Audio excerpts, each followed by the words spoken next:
Morning mga boy. It's already 6:50.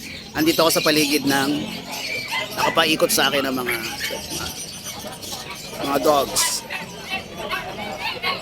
Ng mga pets. Ayan. Diba?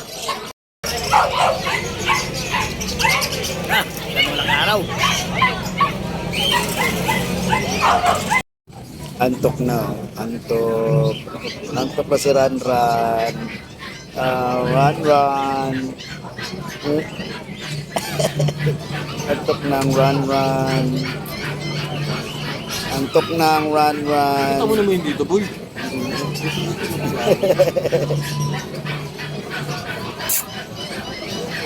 Antok ng Ranran.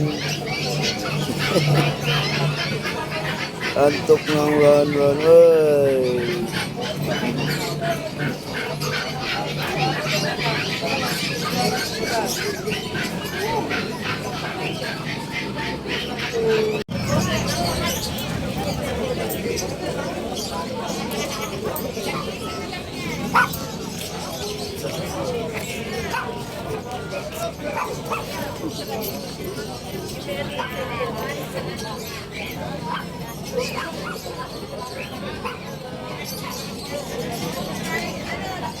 Okay. Good morning, mga boy. Ang oras natin 11:25. Magkatanghali na. Lapit na mag-alas 12. Ito, punta na ako sa taxikill ko. At syempre, nagligpit-ligpit na tayo para makauwi at na mukhang uulan pa yata. Tapos ng sobrang init, uulan. Eh di wow. Okay naman, di naman tayo na zero.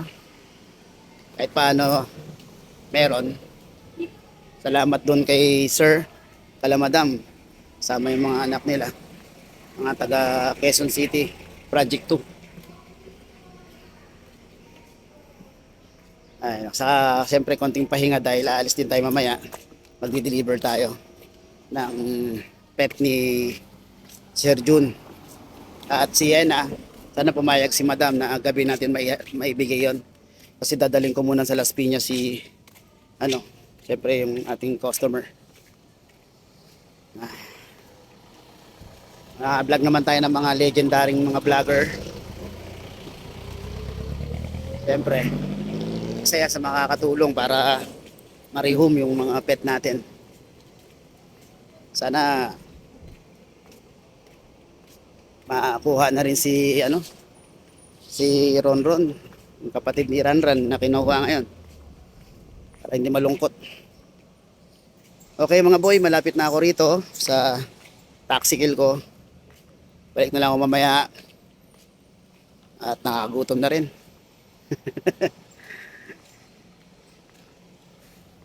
Okay mga boy, ingat palagi.